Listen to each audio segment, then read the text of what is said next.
Welcome to my channel in NH study. आज हम लोग बीए सेकेंड सेमेस्टर के फर्स्ट पेपर मध्यकालीन भारत का इतिहास के कुछ प्रश्नों को देखेंगे। पहला प्रश्न है बलबन का राजत्व सिद्धांत।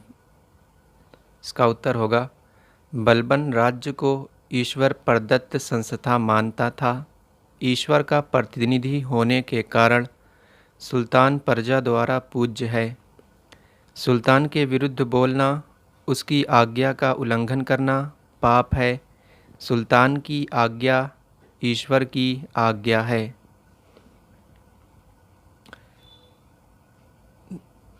दूसरा प्रश्न देखते हैं। दूसरा प्रश्न है दास वंश के पतन के 3 कारण बताइए। दास वंश के पतन के 3 कारण बताना है।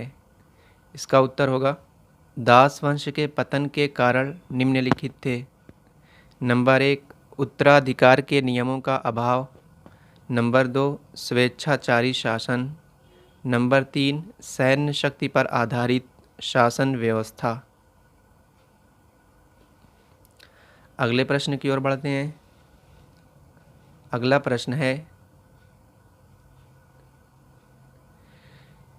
है अमीर खुसरो के मुख्य ग्रंथों का वर्णन कीजिए। अमीर खुसरो के मुख्य ग्रंथों का वर्णन करना है। इसका उत्तर होगा खुसरो के ग्रंथों में ऐतिहासिक वर्णन अधिक है तथा यथास्थान सामाजिक एवं आर्थिक दशा पर भी प्रकाश डाला गया है। खुसरो के ग्रंथों में ऐतिहासिक वर्णन अधिक है। देवल रामी प्रेम काव्य में ऐतिहासिक घटनाओं का विशेष रूप से उल्लेख है। अमीर खुसरो द्वारा लिखा गया देवल रामी प्रेम काव्य जिसमें ऐतिहासिक घटनाओं पर प्रकाश डाला गया है। आगे बढ़ते हैं। अलाउद्दीन का 150 वर्ष का क्रमबद्ध इतिहास खजानुल फुतुह में वर्णित है। अलाउद्दीन का 150 वर्ष का जो क्रमबद्ध इतिहास है वो अमीर खुसरो के खजानुल फुतुह ग्रंथ में वर्णित है। अगले प्रश्न की ओर बढ़ते हैं। प्रश्न है रजिया कौन थी, वह किसके बाद गद्दी पर बैठी थी। बताना है कि रजिया कौन थी और वह किसके बाद गद्दी पर बैठी थी। तो इसका उत्तर होगा रजिया इल्तुतमिश की सबसे बड़ी पुत्री थी। वह चतुर, साहसी तथा योग्य स्त्री थी। वह इल्तुतमिश के ज्येष्ठ पुत्र रुकनुद्दीन फिरोज के बाद गद्दी पर बैठी थी। रजिया किसके बाद गद्दी पर बैठी थी? तो इल्तुतमिश के ज्येष्ठ पुत्र रुकनुद्दीन फिरोज के बाद। रजिया इल्तुतमिश की सबसे बड़ी पुत्री थी।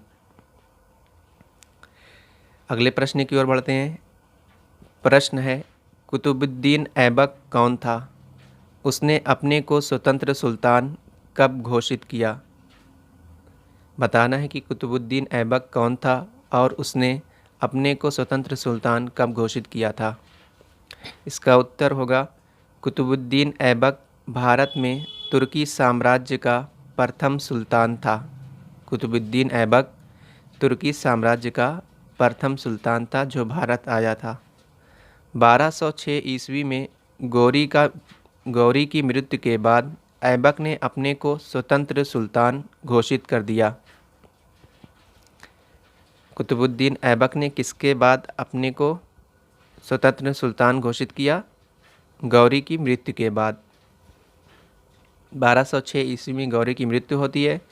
उसके बाद कुतुबुद्दीन ऐबक अपने को स्वतंत्र सुल्तान घोषित कर देता है। अगला प्रश्न है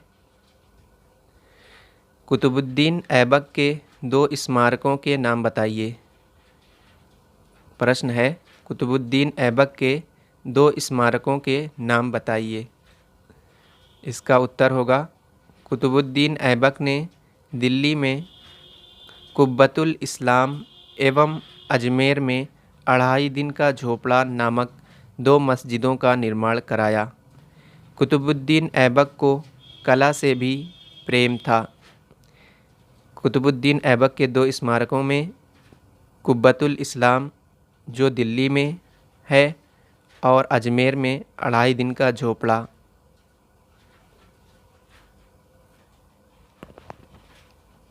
अगले प्रश्न की ओर बढ़ते हैं। प्रश्न है, इल्तुतमिश का प्रारंभिक जीवन। इल्तुतमिश के प्रारंभिक जीवन के बारे में थोड़ा सा लिखना है। इसका उत्तर होगा, शमसुद्दीन इल्तुतमिश का जन्म मध्य एशिया के एक इल्बारी कबीले में हुआ था। इल्तुतमिश का पूरा नाम था शमसुद्दीन इल्तुतमिश। उसका जन्म एशिया के एक इल्बारी कबीले में हुआ था।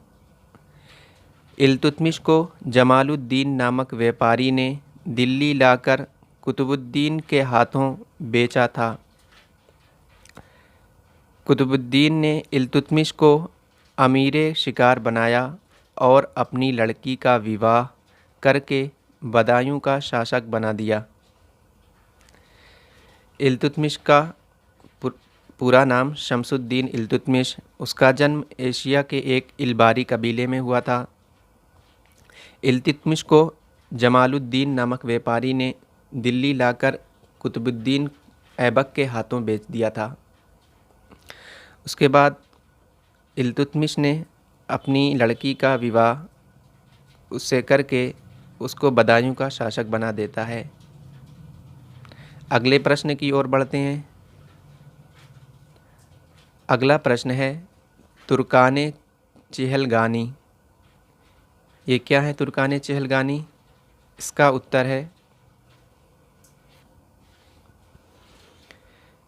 इसका उत्तर होगा, इल्तुतमिश ने अपने स्वामित्व और विश्वास पात्र गुलामों में से 40 योग्य एवं बुद्धिमान गुलामों का एक संगठित दल बनाया जो इतिहास में चहलगान या चालीसा के नाम से प्रसिद्ध है।